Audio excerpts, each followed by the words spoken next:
नाशिक शहर police आयुक्तालयातील Masrul police Thane येथे फिर्यादी हेमंत आहेर यांनी फसवणूकीबाबत फिर्याद दिली होती. सुमित देवरे याने प्रोडक्ट लोन द्वारे 75,000 रुपये किमतीचा ॲपल कंपनीचा क्रमांक 16 मॉडेलचा मोबाईल तसेच विवो कंपनीचा 15,500 रुपयेचा मोबाईल घेतला.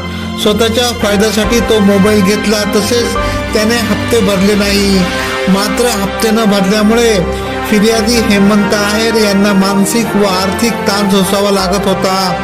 शेवटी त्यांनी मसरूळ पोलीस ठाण्यात तक्रार दिल्यानंतर अंबड गुन्हे शाखेच्या पोलीस अंमलदारांनी अथक परिश्रम घेत गोपनीय माहितीवरून पाईपलाईन रोड गंगापूर नाशिक येथून सुमित देवरे व 31 राहणार करंजड तालुका सटाणा यास जेरबंद केले.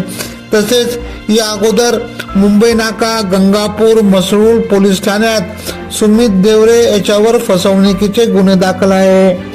सदरची कामगिरी वरिष्ठ पोलीस निरीक्षक जगवेंद्र सिंग राजपूत यांच्या मार्गदर्शनाखाली पोलीस उपनिरीक्षक मोतीलाल पाटील, पोलीस हवालदार प्रकाश बोडके, योगेश चव्हाण, भूषण सोनवणे, चारुदत्त निकम, भगवान जाधव, महिला पोलीस अंमलदार सविता कदम यांनी केली.